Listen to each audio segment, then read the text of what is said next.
Welcome to the Emotional Horsemanship podcast. I am your host, Lockie Phillips, and I help deeply caring equestrians create emotionally balanced horses with science, empathy, and feel. This podcast is a safe place for anyone who desires a better future for horses and for the equestrian lifestyle. I hope that you will enjoy these solo and collaborative episodes where we enjoy a deep insight into our horses' worlds and ways in which we can make that better for them. If you love horses and are willing to do right by them, you're going to love this podcast. And I thank you for being here. My guest this week is my friend, clinic host, and horsewoman extraordinaire, Lori Halliday. Lori Halliday lives with her family in Santa Cruz, California, where they run a 501c3 registered charity called the Horse and Heart Ranch, or, as she originally called it, Equus Anam Cara, horse soul friend in Latin. I've performed 2 clinics with Lori Halliday and her family and the 12 horses within their care for the Santa Cruz and Bay Area, California community. And it's one of my favorite places on planet Earth. Lori Halliday is a horsewoman with extreme intellectual, emotional, and energetic gifts. She presents mentorship, teaching, guidance and congruency coaching to equestrians anywhere who wishes to work with her. But her safe place, her special place, is the sanctuary she has created for deeply caring horse people in California. I am delighted, thrilled, over the moon to be presenting her here on my podcast because truly, in my opinion, she should be the one sitting in my seat, not the other way round. Okay, Lori, I'm so happy that you're here with me. I'm up too early and I'm not a morning person, and you're up too late and I don't think you're an evening person. Is that correct? I was at one point, probably. At one point in your life. Yeah. So thank you for joining me here.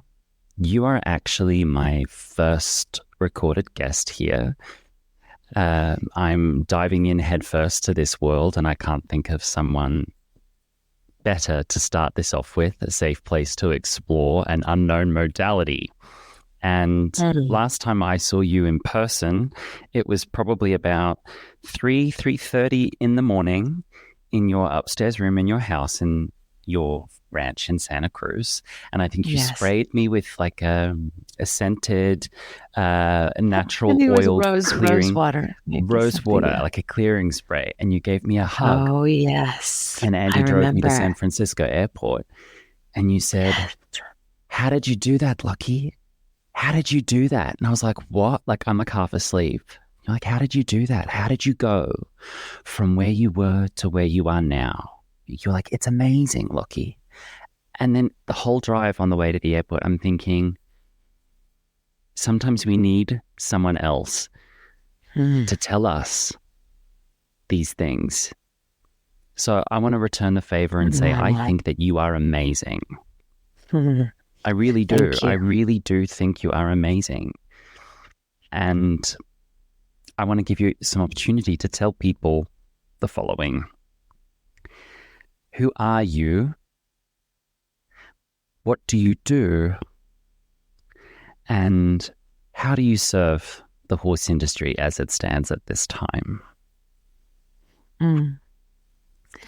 Well, first of all, thank you so much for letting me come and be in an intimate conversation with you in that fabulous bathrobe. My grandfather's bathrobe, 8 o'clock in the morning. Yes. I love Fun it. fact, I love it. I'm often doing client appointments here in my office in my slippers and pajamas. So you heard it here first. Oh yeah.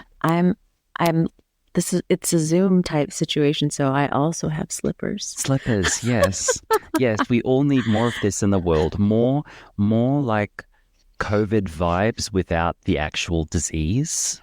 Right, That was right. one thing I loved about COVID, was the relaxation that it infused all of our lives with Kind of at brought a some certain level. kind of, yeah, kind of a transparency or a softening to being at home Mm-hmm. and to coming to the party as you are.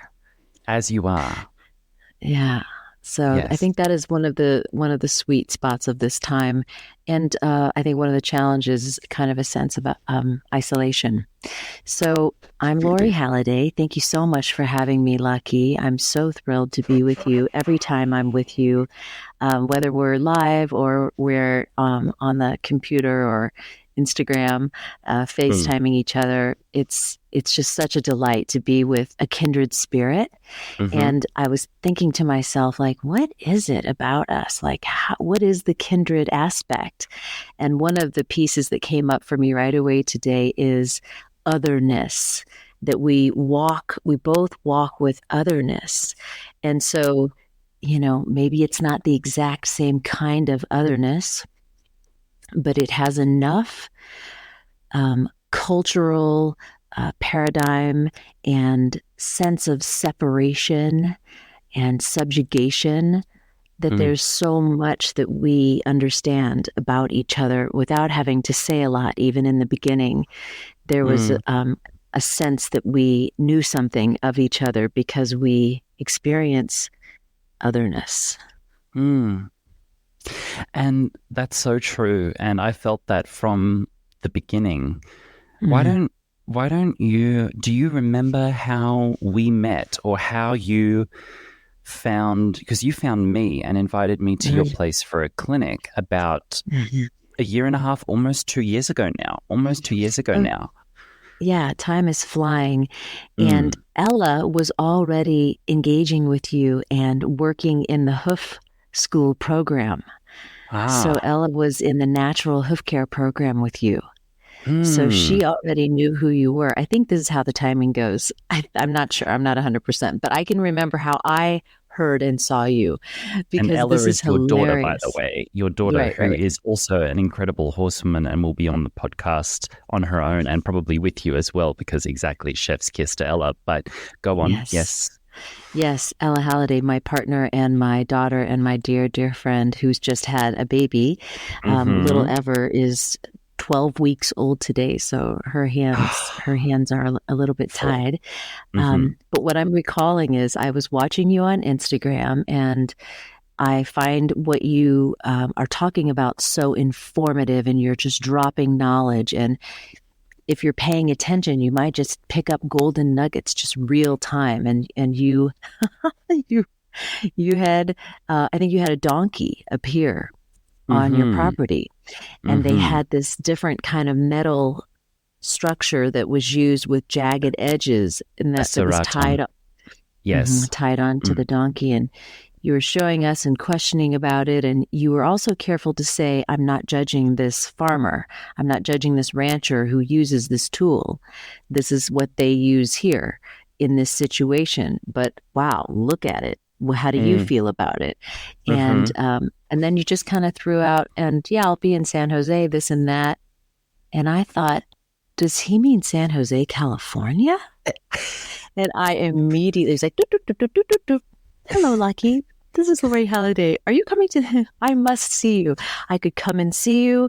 I could go where you are, or maybe you could come over here. And Mm-hmm. click, click, click. It was pretty quick. And it was such an awesome clinic. And we loved having you so much. And it really was the beginning of yet another big change. And Mm-hmm. we were checking in about this a little bit earlier, this idea of how our horsemanship changes over time, what influences that, and what that looks like. And I was feeling a little bit ashamed, frankly, in retrospect, thinking about how back in the day, 20 years ago, when I was doing natural horsemanship and, curious about liberty work and Carolyn Mm. Resnick, people in the industry, in the sport industry, called us the hippie horse people, and that we Mm-hmm. were doing woo horsemanship. Mm. And even then, the question for me was, is this much force necessary? I was mentioning that to you, and we were studying all the different great natural horsemanship teachers, and I kept wondering, like, do we have to do it so hard? Do we need this much force every time? And I thought I was light, and I thought I was careful, and everybody thought I was light, and to the point that they thought I was like some kind of fairy, that I was doing nothing. I was just floating around them with good Mm. intentions. And now I look back on that, and I feel that in fact we were heavy-handed, and Mm-hmm. that the things we did were not consensual, Mm-hmm. and that I was constantly going up against my own intuition. Mm. And so now at 55, 25 years later, I really, as a brown-bodied woman, and my daughter also, as we together as brown-bodied women, are really begging the question all the time around consent. And we Mm. are really working to activate and amplify our own intuition, our ability to hear the inner voice, the inner knowing that's much closer to our own animal body and to the other animal bodies in the field. Um, and how challenging that is when there are so many constructs out there, and many of them are tried and true. And for instance, the sport industry and the ways that we practice with horses in that industry, it's really coming up against one of the oldest institutions of our time, you know? Force. Yeah. That one right there. You know, I when I started doing clinics, it was my response to something I felt in a post-COVID era, because I had set up this online arm of my work, and I thought, the world's waking up and everyone's starting to stretch their tendrils out in the world again. So I thought it might not work. I don't even know if I can do this. I don't even know if people would be interested. Would this translate? And you reached out, and I showed up at your place in Santa Cruz in California, your beautiful ranch that you've lived there for over 20 years with your family, and you've got 12 horses, right? You're a registered 501c3. Yes, 501c3, and you've got this beautiful setup on this hill on Santa Cruz overlooking Monterey Bay. It's just a spectacular position, and you've got this little world up there surrounded by the redwoods, and it's just, I was like, I showed up in your kitchen, and 24 hours prior to showing up in your kitchen, I was on a cattle ranch in Wyoming. And then I was with you, and talk about cultural whiplash in that moment. And I was a little bit tired because I had a pretty demanding schedule, which I've learned to have some buffer days in between clinics now. So I'm doing that. Yeah. But I'm sitting there in your kitchen, and I'm like, where am I? Like, am I dreaming? And you would just, and I've never, and this is, I don't think I've told you this before, but in my life, I've met lots of different people of lots of different cultures, different ethnicities, different backgrounds. In fact, when I was working as a ballet dancer for a long time, I was one of two people in a company of about 100 people that had English as their first language. Everyone else was from somewhere else. Wow. I've never quite met someone like you, and I've never been exposed to a family like yours, in the sense that the generosity, the welcomeness from Halliday family was immediate, unequivocal, intelligent, warm, but with boundaries built in. And you immediately struck this balance and this extension of friendship to me, which I've never quite had that before. I was used to, in the ballet world, though it looks glamorous on the surface, it has a very brutal and ruthless underbelly. The horse industry is very similar. So when I entered the horse industry, it was like, oh no, I got this. Glamour on the surface, brutal underbelly, no problem. This is second nature to me. But when I showed up at the Horse and Heart Ranch at your farm, I was like, oh, these guys aren't doing that at all.com. At all.com. Not at all. They are just like, oh no, we're opted out. And we had been opted out for 20 years, opted out, and we're doing our thing. And I was like, they really have created a safe place with a capital SP. Mm-hmm. And I continue to be blown away and grateful that I know you, really. Thank you. Well, you know that the caveat to that is that we were immersed in the sport world as well. And so we Talk to me about that. Well, talk to me about that. How did that start? We didn't come out of the deal without blood on our hands is kind of how I feel about participating in the sport world, just to not mince words. Ella ended up at a school where they had a trainer who was also offering team sport in hunter jumper and followed that circuit, started in the EIA, equestrian, is that what it's called? The association where you pull the horse's name out of a hat at each event. Oh, so that one. You don't know who you're going to get. It's like a club sport. And that was great for people like us who didn't have money to get a gazillion-dollar horse. And the whole scene, you know, the boots alone are a gazillion dollars. So, so we ended up at some point getting our kind of discount horse version of the special jumping horses who hated his job, Gizmo. Gizmo. For God's sake, the nicest person in the world. Yes. I feel horrible, you know. And when I met him, the first thing I told him is, as soon as we can, I will take you away from this. And because he hated it. They were putting earplugs in his ears, giving him female hormone injections and to dull him down. And all kinds of... And they call us crazy. Like when I hear these stories, I'm just like, and they gaslight us and call us nuts for doing crazy things like patience and kindness, and you're injecting estrogen and earplugging horses. Like, what is going on there? What is going on? They don't think twice about entering into the joint capsules. It's just, it couldn't be more invasive.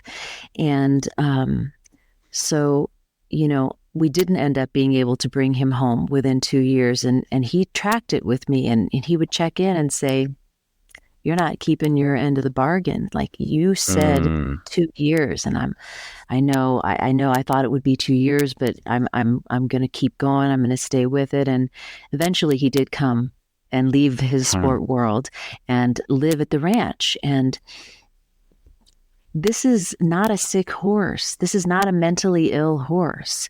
He is a loving, kind, gentle teacher. He is well, and he doesn't need to have his hearing buffered or hormones or be controlled. He's naturally very balanced. I mean, you met him. He's just a lovely fellow. Probably the nicest horse I've ever met in my life. He's a sweetheart. He was just treated like a fink. He really was made to feel that he was not enough in so many ways. I watched him be so stressed one time, he fumbled down onto his front knees. I watched him get buckled down onto his knees. So, and that's just one of the horses who was in the sport world with us. But what I will say, so as not to drag ourselves completely under the bus here, is that there came a time when, and Ella will probably tell this story perhaps if it comes up, but where it was just too much. It was just too much, and it was literally finally just too much. And we were all the way underwater with it. And Ella pulled her horse, hung a hard left the whole world, took her horse out, never went back. I mean, we literally took our horse in the night and left both times when we took our horses out. And I had to coach with an adult in another state and say, this seems crazy that you would have to take your horse in the night and run. But whether it literally happens that way or not, that's the feeling. The feeling is like you're going to have to be under cloak of night to get your horse out of this world because everyone is so indoctrinated into it. And they think you're crazy. And they're very quick to say, don't ruin that horse. Don't ruin the horse that you already ruined, who now we're going to have to unwind for years. So 3 horses came through that channel to us, and in different ways. Gizmo, Blueberry, and Raison. Raison? Yeah, Ella had saved money to buy a new truck because hers is always on the fritz. And then Raison came on the market. She had already had 10 owners. And Ella had met her when she came to the United States, fresh off the plane. Ella jumped with her. From France. She was the first person to get to compete with her, and she did well, and so she was sold right away. And then she watched her go to 10 other riders. And that ride was very special and monumental that Ella got to do with Ray. And so she was devastated at the question, what is going to happen to this mare? How her value, how does her value go down and down and down, and who will take her next, and what will they do with her, and how many riders will ask her to go? And so it wasn't a cheap move. It was not an inexpensive rescue. It was an expensive rescue. And she pulled her out of the sport world, and she's been here unwinding. Nobody has sat on her. Turns out she's not really crazy about having us touch her. And everyone thought that she was just such a good girl, and she just stood so well. And she was this classic fawner. Yeah, just, I'm good. It's okay. You can do it. And hated it. She still doesn't really want me to. Just this week, she showed me an itchy spot, and I was like, oh my God, do you want me to touch you? I'll just in this spot right here. How about this? And that was all. She was like, whoop, that's good. Gave me a little tail spush, and, got the scratch and got to moving. Got out of there. But anyway, they were all finding their way back to their own center, their own midline of health, their own balance, and are just being allowed to be who they are. And so how many years have you and Ella as a family been out of that system now?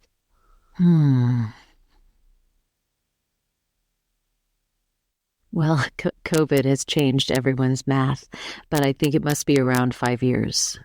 Okay, so not long. And how many years were you in that system?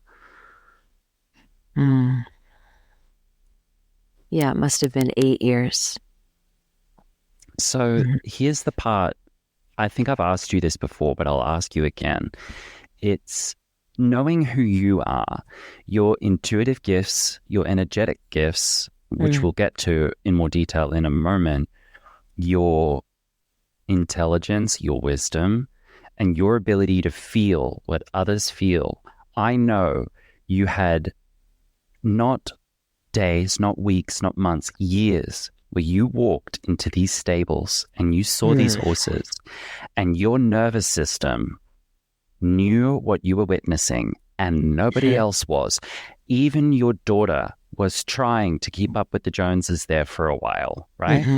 And instead of, because I know that there will be someone somewhere listening to this conversation who is either themselves in that system, or they are a parent of a child in that system, or they're a coach or an instructor in the system, and we're all thinking, little voice in the back of the head saying, I don't know if this is right, or maybe there's a better way we could be doing all of this.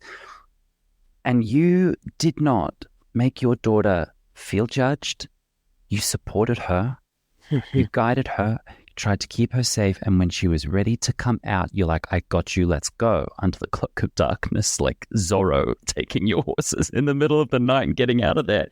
Yeah. How did you do that? And what was that experience like, going into these stables, being who you are? Did you have to disconnect? Like, Walk me through that. Well, you're totally onto kind of a hot wire there, a very activated place where when I would enter into other spaces where the horses were not respected and were not feeling well, were living in too small, confined areas that were not, I mean, and sometimes these would be like, multi-million dollar ranches and facilities where they chose, while designing and building, to put the horses in the tiniest containers. In fact, the more expensive the horses were, the more confined, they made them. And so, it's a lot like a prison camp. And so I don't know if you've had a chance to check out the documentary called Sensitive, which is about highly sensitive people, HSP. Many people who are in the realm that we're in, dealing more with the emotions, the relationship, consent, and developing one's own intuition, are actually highly sensitive individuals. And it's not all people, and it's not learned. It's an inherent behavior. 20% of all humans have it. 20% of all species have it. The highly sensitive, the HSPs, the highly sensitive. And it reminds me a lot of horses. So as a highly sensitive person, going into these places where my highly sensitive web of horse vibrations are right there, right? And they're cribbing and they're biting the edges, and they've got on the cribbing collars, and they're literally saying, open the gate. Open the gate. One horse after another. Open the gate. Open the gate. And I'm not going to lie. You wanted to open those gates. I did. Some part of the inside of me was had this kid, this childlike, who knows what's right, who feels a little bit like a vigilante, wanted to open all the gates. And that went on and on and on. And people would say, oh, how lovely for you. Your daughter does horsemanship like you. You must love to do this with her. Ooh, wow. Yeah. Ew, it was just a different experience. Difficult. And the parents in those environments, they're all there with their kids for the wrong reasons. If you're buying into all of that, everyone's there for the wrong reasons. The parents are there for the wrong reasons. The kids are there for the wrong reasons. The coaches are there for the wrong reasons. And what is the wrong reason? Anything other than what is best for the health of this wild, domesticated animal. Right? Like, all of this is against their nature. None of this is relative to the nature of horses. How are there just a world of sport horses who have no bend? How did they take the bend out of horses? That's all they have, is the bend for to regulate those brains and those systems. They must bend. It's like the rigidity, our vertical rigidity we put into the most bendy creature there was. So yeah, you're right. I hated it, and it was horrible, and I felt very sensitive. But this is what I would say about it. I tried to have a little battle with little Ella when she was a toddler about what she was wearing. She was 2, and pretty quickly I realized this is probably not a battle I need to have with her. Yes, there may be battles later. But the what you're going to wear thing, you know what? Wear whatever you want to wear, buddy. I don't mind. Wear whatever you want to wear. And it was the beginning of me picking my battles. And so, fast forward to the 12 or 13-year-old girl who wants to do the thing that all little girls want to do. Put on a hunt coat, get those boots on, put on a little helmet, and jump. Get some ribbons, highly flammable. Careful with those. So she quickly was there, and I never, ever felt like I had the purview over her soul, over her system, over her curiosity to say, whoa, whoa, whoa, girl, you're going down the wrong road. That wasn't in there for me. This deep inherent respect, this deep inherent respect that I have for Ella, that I have had for her always. That you have for horses too. It goes everywhere. You are that way for everyone, everywhere. Always. So that deep inherent respect should not be conditional. Right. We are not entitled to say to any other being, do it this way, ... including those people who are showing up in those environments for the wrong reasons. We are also not entitled to come to them tap them on the shoulder and say, did you know what you're doing is wrong? I mean, you and I can sit here. I'm in my pajamas, you're in your house. We're both minding our own businesses on a podcast, but we are minding our own businesses.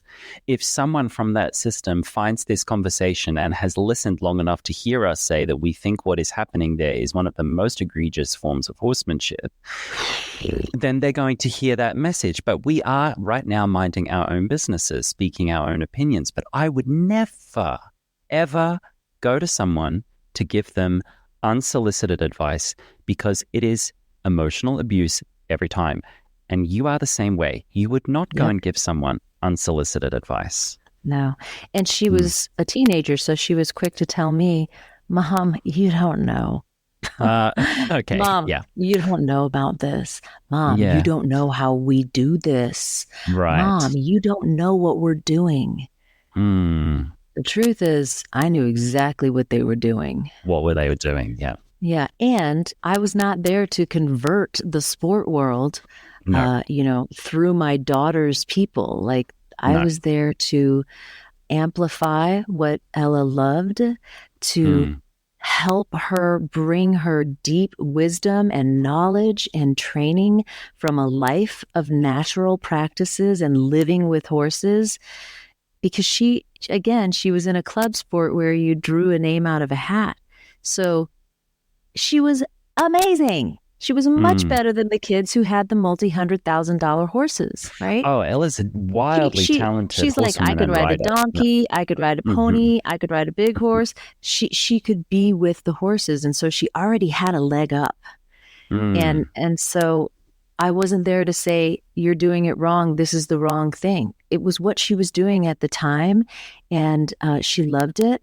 And she did it respectfully herself. And I was there for it. I was there for her. And people would say, do you think Ella will join you, in work? And I would think it was so crazy. Like, no, she definitely is not joining me in work that I do, because she is very certain that I don't know anything. And she tells me all the time. So no, she won't be joining me. And now she does. Right. And that is the lesson, right? Get our meddling, sticky fingers out of the pie. Right. Hello. Yes. Amen to that. It's not our job. We conflate meddling with curiosity. They are not the same thing. They are not the same thing. There's protection. nosiness. We say we're going to protect you. Right. There's nosiness, there's intrusiveness, there's boundary violations, there's unsolicited advice, and then there's true curiosity. And true curiosity has an inbuilt boundary to it, because it says what's mine is mine, what's yours is yours. I can observe you, even at a distance if necessary. But if I'm going to come close, there's always a buffer zone that I'll come to. And no creature is better at this than the horse. They understand, most of them understand, if they've been socialized and if they haven't had the intrusive nosiness put onto them, they understand this. And I love that you were able to navigate that so congruently with who you are, and that though you feel like you have blood on your hands from where I'm sitting, your hands were clean as much as they could have been. Yeah, I could have said no. I could have not participated and followed in the way that I did. But for me, the goal and the focus at that time and now as well is really to be present for Ella, my only daughter, my only child that I created with my animal body, and with Andy's participation, and I I deeply desire to be there for her. It's not an affectation. It's my real animal nature to support her and help her feel safe in the containers that she chooses to be in as she develops. And I'm not going to pick what they are. That I do that for myself, and that's my privilege. And as much as I can. And I want her to do that for herself. The same way I want Rayson to leave the world that she was in and come here and choose what she wants to do. Choose if she would like to be touched, or share with us if she would not like to be touched, and not be forced and subjugated into containers where she will be touched by me because she's such a good girl. Mm. You know, Yeah. I don't want to, it's just gross. I don't want to go on any more dates like that. I'm done with all that. So let's shift gears a little bit. I'd like you to describe, if someone doesn't know you and they've never seen you work with horses. I've seen you work with horses, and I can describe you from my perspective. But how would you describe yourself and your work with horses to someone who wouldn't know you? Well, I'm so influenced by your work, honestly. And as you know, we had the privilege also to study with Carolyn Resnick. And so we've experienced all of this work in the field without apparatus and without control. We've experienced consent. We are fine-tuning our intuition. And so I do have methods that I love to use. I love to practice mother-foal bonding with the appetitive behaviors that you really brought alive for all of us. And they're so empowering to have your horse look over at you like you're the leader. Yeah. Hey. Yeah. It's just, it's like, yes, I am. I can be here for you. I can be right here and show you right where we are. And, I can be so attractive and magnetic that you will have to come with me. And these foundational kind of language pieces that you really elucidated for us in the mother-foal bonding have really stuck and make so much sense to me, because they are clearly from the world of the horse. And like natural horsemanship, for instance, we say that that's from the world of the horse, but it's so tainted with the dominance of the prey animal that our dances and our behaviors are still in those games. Of course, you can learn these things and do them the way you choose to do them, and you really should choose to do them the way you do them, right? Everything we learn has to be chewed on and then regurgitated by us. Otherwise, we're just puppets. Mimicking, and we're just a puppet. And so practice. I would say that if people came and saw what I was doing, they would probably think, wow, there's a lot of practice involved in what she's doing. I think that they would think that. And I think we come from a culture who they don't really want to practice. They want to drive up and get a nice pony and take off their helmet and get a nice film for Instagram riding off into the sunset without a helmet on. So that's the glory of what we want. And we kind of want that in a lot of things, a quick fix. But I think what people experience here and would expect and would see and have experienced here is when we find the relational keys that work. We understand, for instance, appetitive behaviors and how to just break down the old paradigms of these subordinating relationships and find something else that works, that's effective, where everybody remains dignified and we can do the same games but everybody can choose in. Mm. That takes practice. Practice. Yes. And so yes. I think people would say I'm heavy on the practice. And people want to get on with it and get on the horse. Right.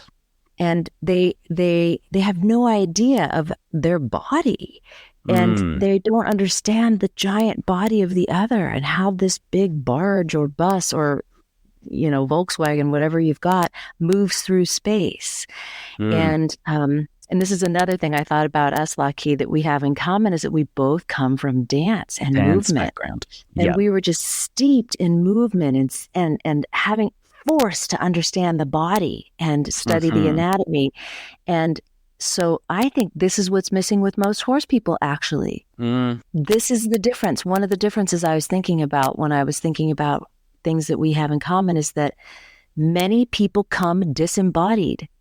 And so we have these like disembodied, zombie people working through ideas, not down in their body, wondering how they're going to move with, or how they're going to draw towards, or they're not really in a dance.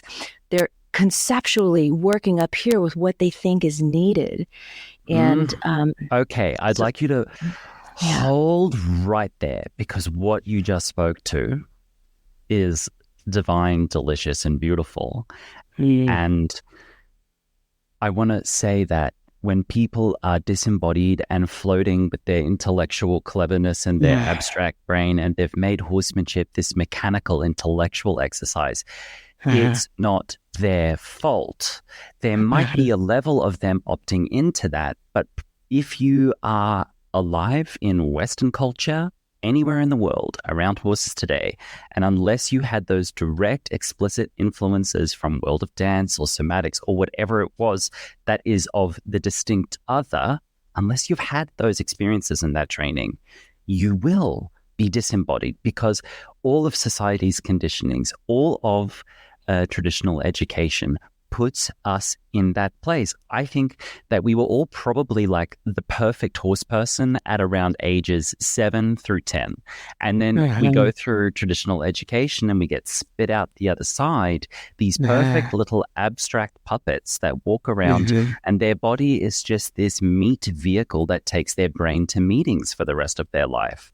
And the further I get away from my dance career, the more and more I feel that disparity, that it is a discipline to stay in the body. And a hill I've been dying on recently with my clients who are in my regular services and my inner circles is consistency, repetition, rinse, repeat. That the difference between an advanced student and someone who's not there yet is that the advanced student takes action on a regular basis, period.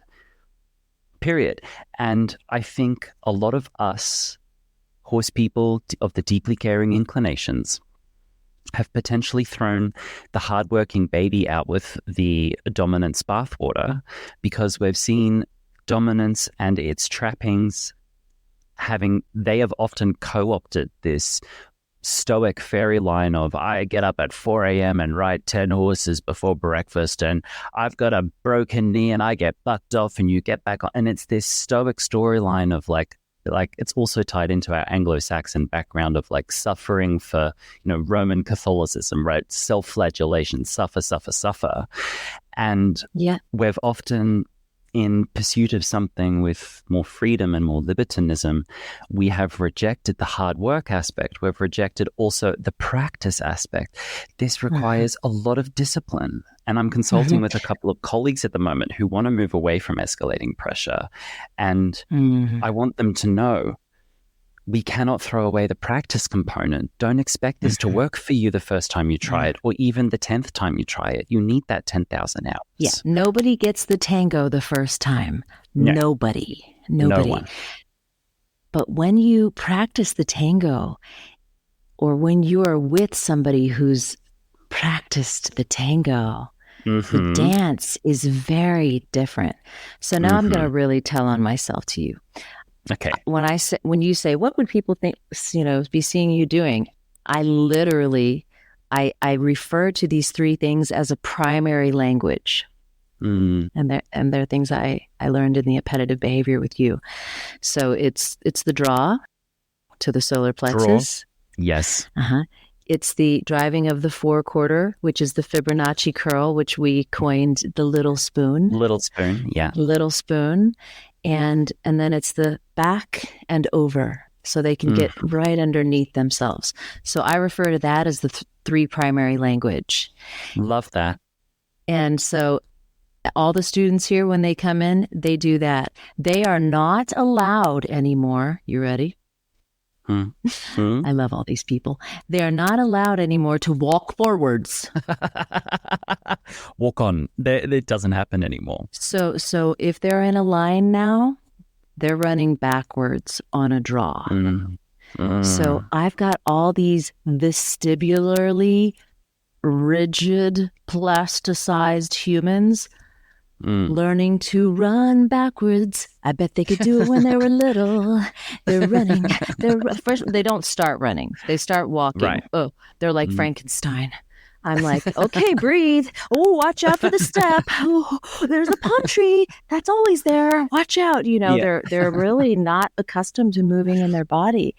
And so I'm finding it so deeply fun to just throw that out there like it's nothing. And then once we get more comfortable, invite them to jog backwards. And for the more accelerated students, like Trisha, hope she hears this. I've started to say things like, so when you leave the arena, also please only use the three primary language. She's like, what does that look like? So then she is working with this huge herd. We have 12 horses and it's lunchtime and, she's got the grains that Treasure needs and Bugsy wants them. And so she's like, stop. Back up and over. Ah, I see. And now the horses are all backing up and stepping over while she does her business. Respectfully. And then when she needs to call one of them out, she's drawing them back in. When one's interrupting, she's little spooning them back into the gate. This is a deal break changer. This is like a life change. This has really changed things up. I'm so happy to hear that. Games. I'm so happy to hear that. And I have these very clear flashbulb memories in my mind. I've done 2 clinics at your farm, been so blessed to be there. And I have these really clear images in my mind watching you work with Osso, for example. And energetic perfection is the frame I use for it to describe it, because you take your time and you're absolutely not concerned that you're taking your time. That alone is unusual, because a lot of people, they'll ask for something, and if it doesn't come within 2 seconds, they're panicking like they're a shit horse person, like they haven't asked it right. And I'm like, actually, and working on line modalities has really helped with that, because I'm able to watch the seconds tick on by in real time with perspective. And I say, so that just took 12 seconds. Objectively, is 12 seconds a long time? They're like, no. I'm like, but did you feel your body start to panic when it didn't come to you immediately? They're like, yes. I'm like, we need to lean into that. We need to disconnect. Yeah. You're disconnected from that and you're connected and plugged into something else. And I've described this to other people when you joined me at other clinics in California, and I introduced you to people, and I said, if you want to see what it looks and feels like when a horse and a human come together and the energetic and emotional alignment is perfect, it is seamless. It's putting on a glove that was made for your hand. It is putting on a pair of shoes made for your feet. It's custom fit.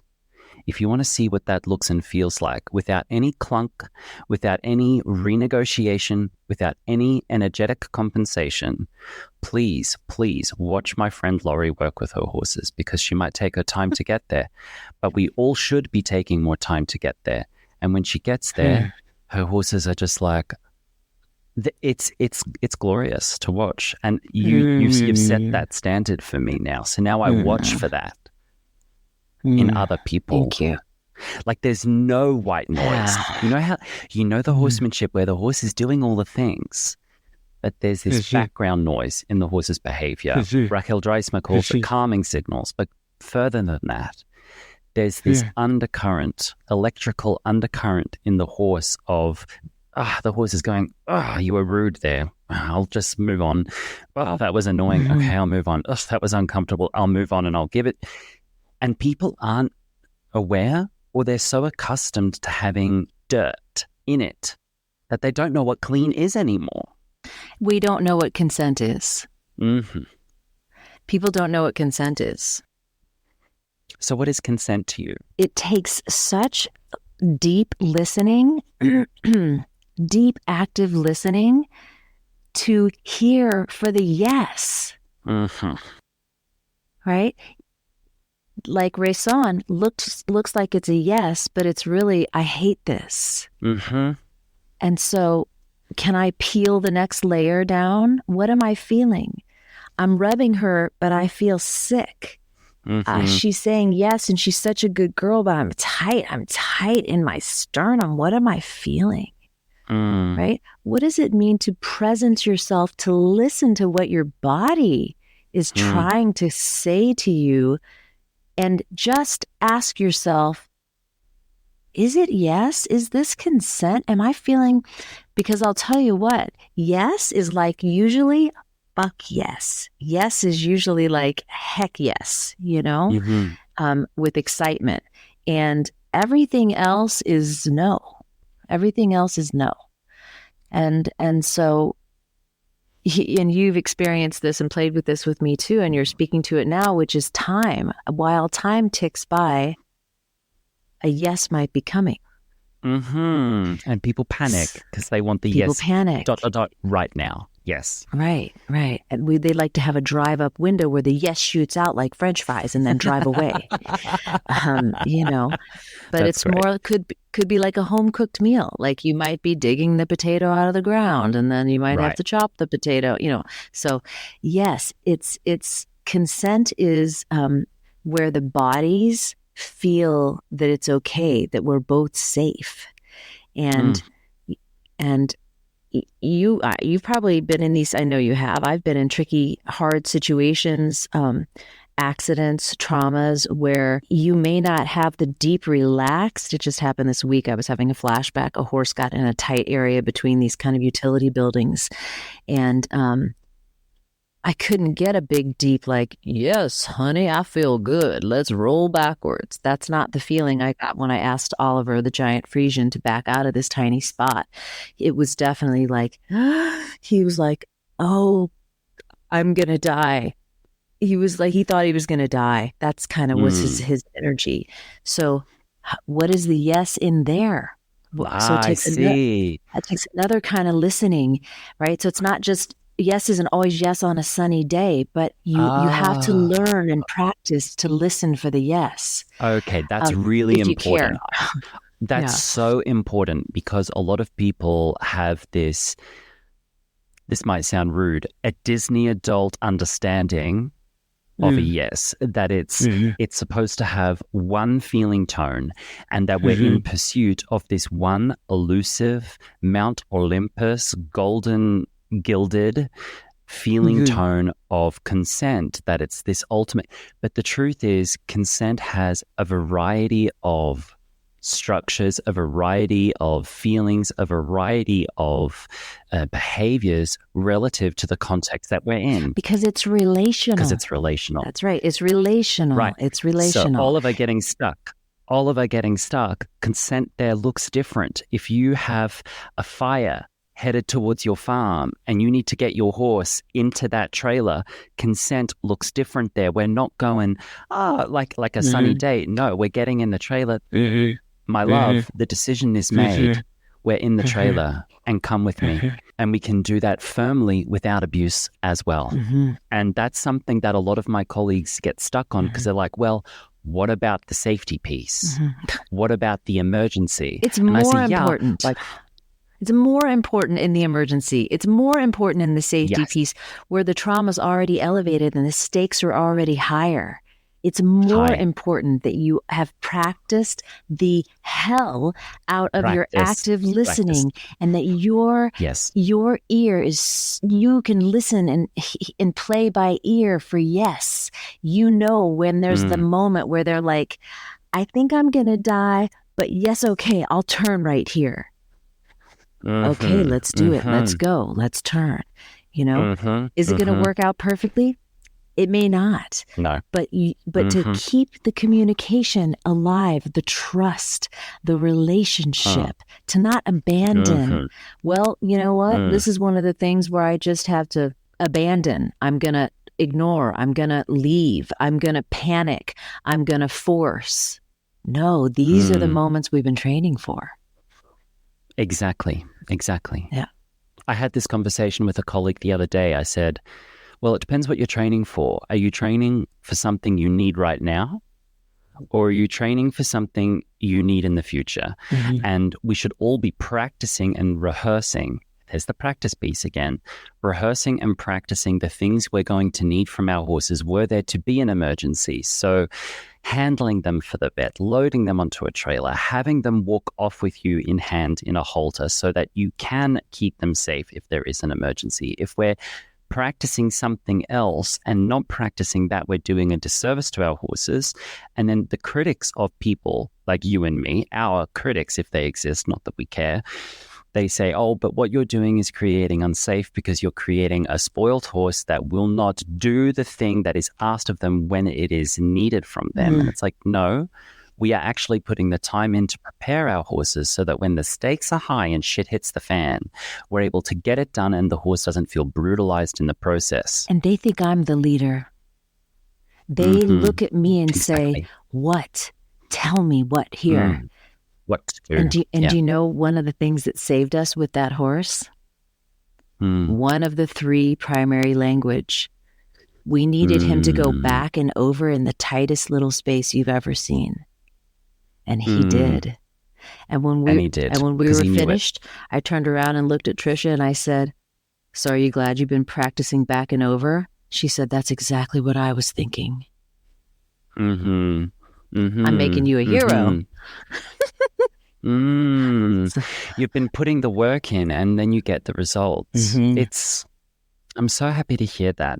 I want to talk about the fact that you are now a grandmother. So since I last saw you, you were preparing to be a grandmother. Yeah. And now you're a grandmother. So you've been a mother, you've been a pre-mother and then a mother and now a grandmother. And I know for a lot of horsewomen, there was a period in my life when I seemed to specialize in post-pregnancy return to riding for women. I seemed just by accident because everyone in my schedule was returning to horses after pregnancy. And what I know is that your body is different. I will never know this myself, but what I've learned from watching and witnessing and respecting women is their body feels different, their relationship to fear, their relationship to self-preservation, their relationship to nurturance is fundamentally altered forever. What are the layers of that for you now that you are a grandmother? I can't think of anyone else who would love being a grandmother more than you would. But what's it like? Talk to me about that. It's so incredible. This little human who has arrived on the scene and is so tiny and needs so much care, but has literally become the fulcrum of our lives. Ella had the baby, birthed the baby in her home here at the ranch. When the baby was coming out and the baby cried out, all of the horses on the ranch got near to the building, the green building, and all faced the building during the entire moment of the baby entering into the oxygen-rich world. And it's such a good focal reminder for me. I'll send you a little video clip of that. A focal reminder for me about how these forces of nature that come in and change the field are undeniable. And so this person has changed everything. And I do relate, though, to what you were saying about how you're a different person, and my relationship, for instance, after I had Ella, to fear and to balance and the vestibular system, my inner ear really changed. Right. I became highly sensitive, highly motion sick, more sensitive than ever. And that has stuck with me. I have a very high olfactory ever since then. And so it's just a kind of high sensitivity in the animal body of tracking the little one. And I see. Yeah. And so, and their safety and what is coming and their protection. And so I see her doing all these things that she didn't dream. She wasn't the woman who dreamed of having a baby.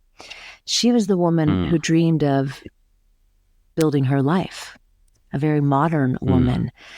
And yet, there she is, using all of her good horsewomanship, her curiosity, her active listening, her consent, her care, her generosity with this tiny being. And it is literally like horsemanship.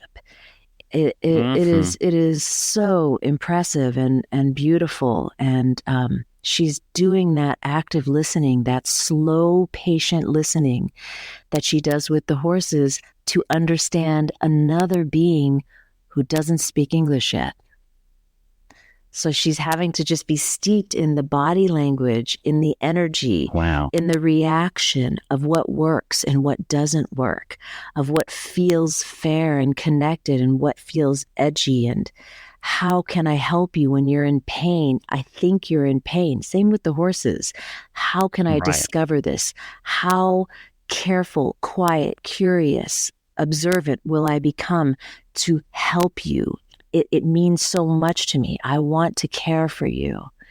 And so it's just been incredible. I'm so proud of her. And I mean, she's already just phenomenal. She's just a very special human. And then to see her suddenly given this twist, this total twist of fate, a total turn, and just pivot and be right on point and love this one so much and be in awe. And I think that's a big piece here that I don't want us to leave without, which I think we both have, and Ella certainly has too, which is the childlike nature that brought us into the falling in love with giants, with these immense magical creatures. It was love. It was fantastic, amorous love. And that curiosity, joy, delight is still there.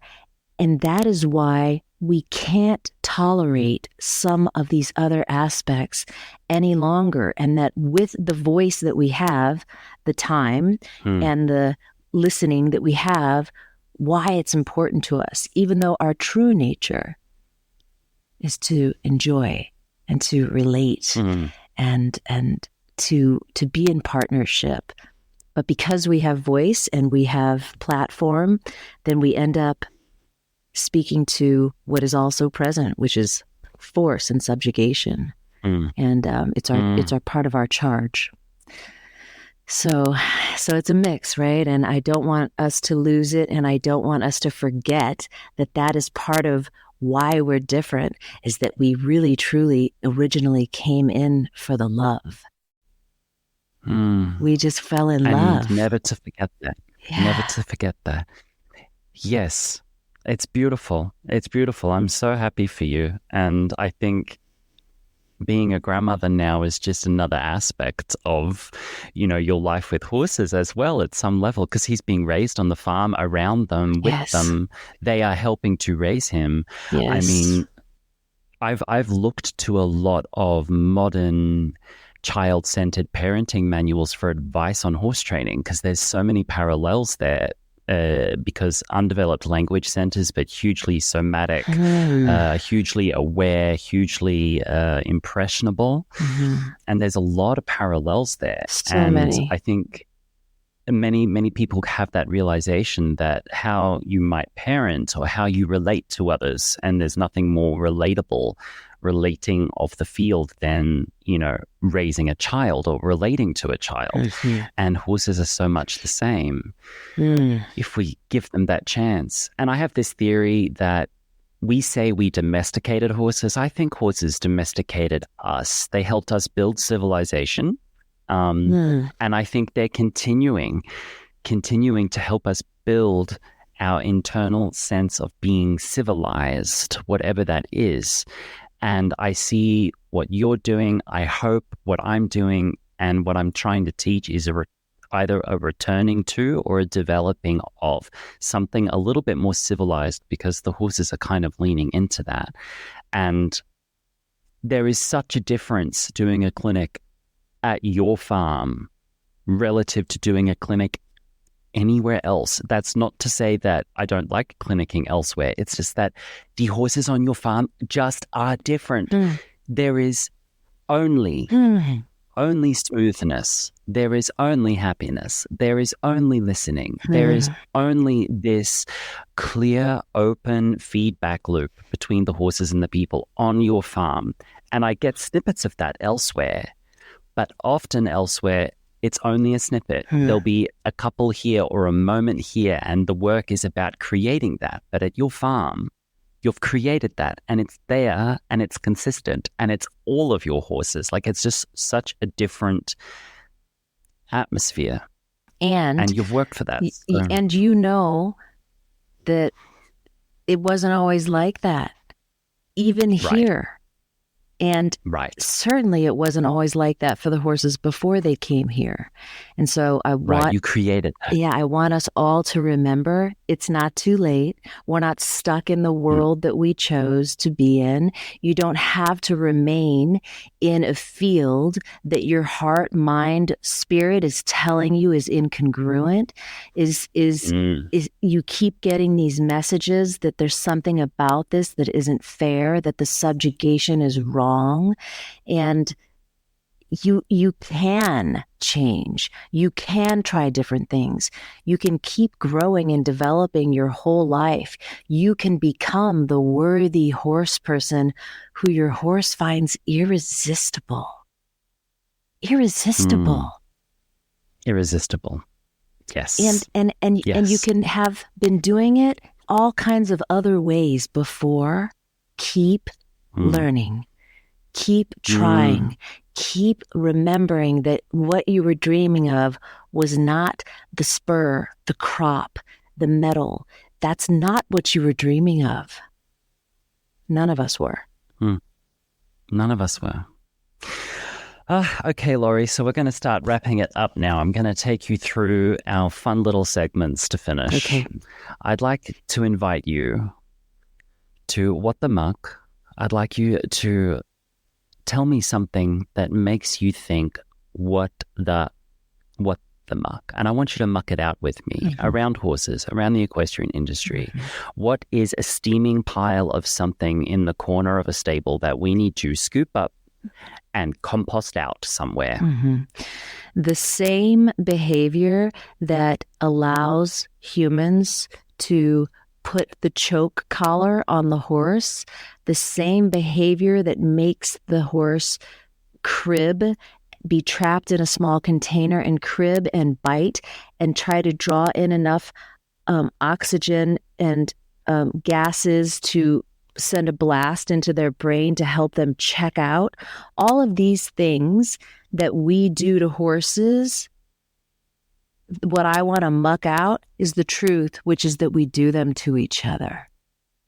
That if we're doing this to the horses, then we're doing this to each other. And so everywhere you go, there you are. And I recently with you, just last year, we were somewhere and it was purported to be a very natural and very safe and practice. And we were going to see something that was an illustration of the goodness of it. And immediately you and I and actually before that, I had noticed, before you had seen the horse, I had said, something's wrong. This is happening with these legs, blah, blah, blah. My eye is very good over the years to see if there are changes, lameness, imbalances. And then but the person who was there didn't want to hear that. But then they saw you, white male presenting guru. I mean, beloved. I know, and not your fault. And they take your word much more seriously, your appearance, your credentials much more seriously. But what you saw was the same thing, which is, this horse is sore. This horse is having pain in these different areas, and this horse is trying to tell you. And so the thing to do today is not, a dog and pony show. It's not to run around and make yourself look good, because it doesn't look good. Your horse is feeling badly. The thing to do is, let's look at how the horse is feeling badly and how we might help the horse. And so I just want to point to the focus, the love, the attention, and the glory are in the wrong place. And so if you're doing that to your horses, you're doing it to the people too. And so I'm making a character judgment about people who are allowing this kind of abuse to horses and acting like they're good people. So yes, Laurie. Oh, yes, Laurie. And we discussed that in detail at your house. And I think I remember saying something to you like, what did I just walk into? What was I just leveraged to become? This was completely unintentional. Why did I have to walk in here as a white, gay, but white man who teaches, and they take my word for it, and you've been on this mountain, been talking about it for 20 years, and they didn't listen to you? Shame on them. Shame on them for that. And it made me feel dirty that I had unintentionally participated in that rubbish. And I vowed never to walk into that unintentional situation again, and that America is the land of celebrity, and they will push someone in there whether they want that or not. And I didn't like it. And I didn't even know. And the whole thing that my consent was removed because there were conversations had about me that I wasn't privy to. And I showed up in this place and I was put somewhere, and I had a minder suddenly, and they had made a plan, and no one had said to me, Lockie, this is what we're going to do. Would you like to do that? Would you like to participate? No one. They just said, oh, he's the trainer from Spain and we're going to, and I'm like, no, we're not doing that. And I'm not doing this. Thank you for allowing me to taste it. Thank you for giving me what you thought was respect. But it really was not respectful. It actually was not respectful to me. And it wasn't respectful to my friend, my colleague, my host, who has me in her home. And you don't even realize how disrespectful you're being to the lack of awareness. Well, and because muck that out. That's right. Because what is respectful and what is consensual should be respectful and consensual for all of us. For everyone. Right. Yes. And so I'm just going to say, I feel the same way about being so immersed in the sport world. And that's why I say I have blood on my hands. And now I feel confident in saying that all of the people there who are participating and allowing it are a part of the problem. And it's bullshit if they want to say, oh, I don't treat my friends like this. I don't treat my husband like this. I'm really fair and caring and consensual, and I'm a very intuitive, soft being. No, you're not. You're not. Thank you. I can tell by what you're doing to your horse. Mm-hmm. So anyway, we'll muck that out a bit. They got mucky. We'll muck that out. Thank you. I think the whole conversation has been this, but how would you encapsulate the tides of change? How are you contributing to the tides of change that are starting to sweep across the horse industry? Not all of it, but there's a tsunami coming and you're part of it. How are you contributing to it? I think one of the primary ways that I contribute is that I am not going to get stuck. I'm not going to buy someone's book or their video or go to their clinic and only do that and only subscribe to one man's thinking. I've spent my whole life studying and understanding and then trying to adapt to what parts are true for me. And how I know that I will be on this path is that I am willing to be wrong and I am willing to keep studying. And when I find the things that are working and that are so effective, I bring them back to my people. It's a part of my mission that I'll kind of go out there like Indiana Jones and get out and have to thrash out in the wild world. And then I'm going to bring back to my people what I really, truly believe myself works. And I'm going to keep looking and I'm going to practice. I'm going to be disciplined about it. Yeah. So I'm going to be willing to change and I'm going to practice. And that's perfectly segueing into my last question for you today, and that is, what is home for you? All of us have a learning journey. Everyone's on a learning journey, but there are very few people who are truly on a journey that actually comes home somewhere and lands somewhere. You just said it. I go out there in the world like Indiana Jones, then if I find something that sticks, I bring it back to my people. And that's what I'm asking you here. What is home for you? Take me home. Where my heart and my mind go immediately, home feels like standing in front of Oso or sitting down on the ground in front of Oso and really peering into his eyes, which sometimes in the right light has this kind of copper, fiery eyes, this beautiful chestnut Mustang.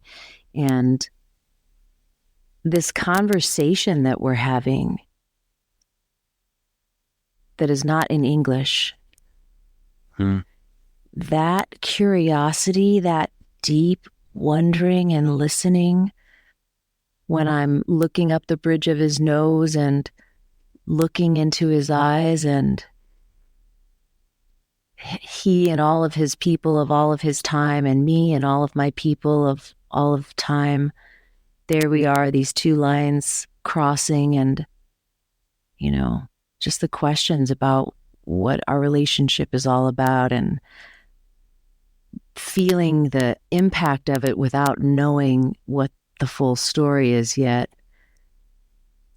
Something in there in the mystery is like the home for me of the relationship. Our organization, which does business as Horse and Heart, the real name of our organization is Equus, Anam, Cara.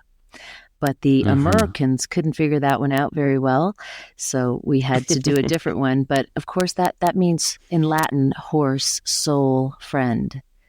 And so that has been the name from the very beginning, and that has been the essence, and that is still what is home for me, is this soul communion. That's the gift. The same way we feel if we get the moment to ever look into the eye of a whale or a giraffe or an elephant. That's what it's like. It's full of mystery and full of divinity. And that for me is the home of the relationship, the heart, the draw. Equus Anam Cara. Yeah. Or soul friend. Yeah. I can think of no one who embodies that better than you do. I love you so much. And except maybe your daughter. I love you too. Can I do a thank you before we go? So this is so important. Yes. Ella and I both wanted to thank you for this. We've touched on some pieces of this, but you know, as a hippie natural horse girl back in the day when no one was even doing natural horsemanship, and then all the way to these times of the woo and the emotions and the therapeutic aspects and the relational field, there have constantly been naysayers. Constantly there have been people who have tried to take us out at the knees. And from the moment I spoke to you, the moment I saw you, there was never an ounce of that. You have lifted us and amplified us so willfully and purely.